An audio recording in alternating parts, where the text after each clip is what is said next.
شفیع امت صلی اللہ علیہ وآلہ وسلم مسکرائے اس حدیث پاک پر اور کھل کھلا کر مسکرائے۔ حضور صلی اللہ علیہ وآلہ وسلم ارشاد فرماتے کہ بندے کو اللہ کے دربار میں لایا جائے گا، اللہ پاک پوچھے گا، اللہ پاک پوچھے گا چھوٹے چھوٹے بندے کے گناہ، تو نے یہ گناہ کیا، کہے گا جی یا اللہ، یہ گناہ کیا جی یا اللہ، یہ گناہ کیا جی یا اللہ، یہ گناہ کیا جی یا اللہ۔ بندے کے چھوٹے چھوٹے گناہ مالک الملک پوچھے گا، بتائے گا۔ جب چھوٹے چھوٹے گناہ مالک الملک پوچھے گا، بتائے گا، تو خلاق کائنات جل و علا اس کے چھوٹے گناہوں کے بارے میں آخر میں فرمائے گا، بندے میں نے تیرے گناہ بھی معاف کر دیے اور تیرے ان گناہوں کو نیکیوں میں بدل دیا، نیکیوں میں بدل دیا۔ اب وہ بندہ کیا کرے گا؟ چھال مارے گا، اچھلے گا اور اچھل کر کہے گا میرے مولا میرے یہ بھی گناہ، مولا میرے یہ بھی گناہ، مولا میرے یہ بھی گناہ، مولا میرے یہ بھی گناہ، بڑے بڑے گناہ جو ہوں گے اب وہ اپنے خود گننا شروع کر دے گا، خود گننا شروع کر دے گا کہ اب دریائے رحمت موج میں ہے، کیوں نہ لوٹ لوں۔ اب حضور صلی اللہ علیہ وسلم فرماتے رب مسکرات پڑے گا، اور حضور نے مسکرات کی۔ اللہ رب العزت فرمائے گا جا تیرے یہ بھی معاف کیا اور نیکی میں بدل دیا۔ اتنا بڑا کریم ہے وہ مالک، اتنا بڑا رحیم ہے وہ مالک۔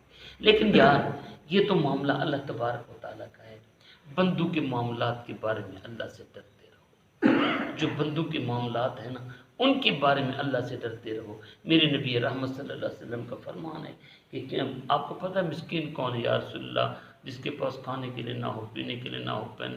میرے نبی فرماتے نہیں یہ مسکین نہیں، مسکین وہ ہے جو قیامت والے دن نیکیوں کے پہاڑ لے کر آئے گا۔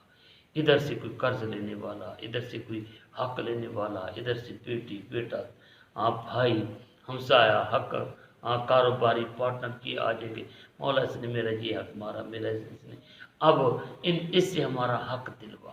حالانکہ وہ نیکیوں کے پہاڑ لے کر آیا تھا، اللہ پاک نے اس کی بخشش کا پروانہ جاری کر دیا تھا۔ لیکن آج وہ بندہ اب جو بڑے عزیز تھے وہ کہتے اس کی نیکی ہمیں مل جائیں، ہم بچ جائیں گے جہنم میں جائیں۔ اب ہوگا کیا؟ اس کی نیکیاں مالک الملک جو حق مانگنے والے کھڑے ہیں ان کو دینے شروع کر دے گا۔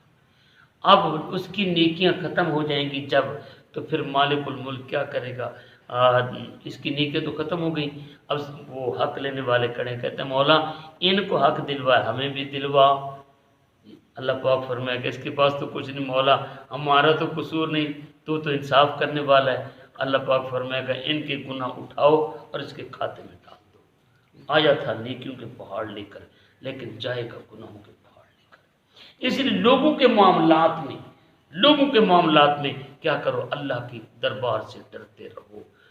لوگ معاف نہیں کریں گے، لوگ معاف نہیں کریں گے، اور وہ ایسا وقت ہے کہ ایک ایک نیکی کے بدلے ایک ایک نیکی وہاں پر بڑی مہنگی ہوگی، بڑی ضروری ہوگی۔ ایک نیکی کی وجہ سے بندہ جنت میں جائے گا، ایک نیکی کی وجہ سے بندہ جہنم میں جائے گا۔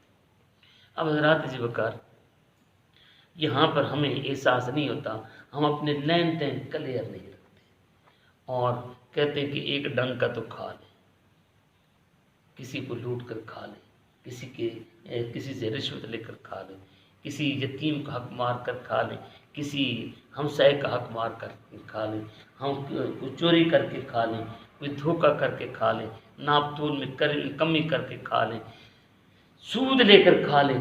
یہ ہم دنیا کے اندر تو اپنے اے سی لگا دیں گے، لیکن اے سیوں کے اندر بھی دنیا میں لازمی نہیں ہے کہ تجھے سکون مل جائے۔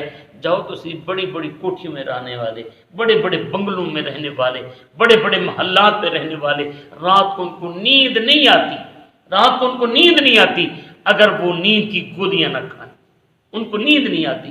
لیکن یار جاؤ ان جھوپڑی والوں کو دیکھو تو صحیح، اوپر سے مچھر بھی کاٹ رہے ہوتے ہیں لیکن مزے کی نیند سوئے ہوتے ہیں۔ یہ چین بادشاہ کو کہاں ہے نصیب کہ جس بے غمی سے سوتے ہیں قریب۔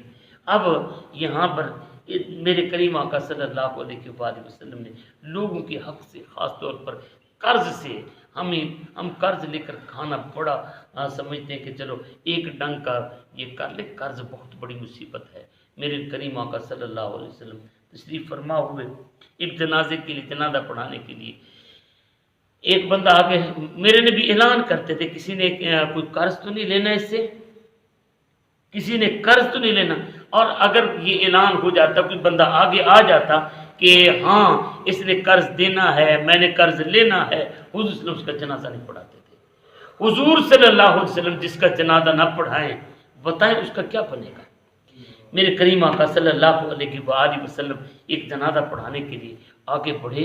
حضور صلی اللہ علیہ وسلم نے پوچھا کہ اس نے کسی کا قرض تو نہیں دینا. ایک بندے نے کہا جی اس نے میرا قرض دینا ہے. حضور صلی اللہ علیہ وسلم پیچھے ہٹ گئے.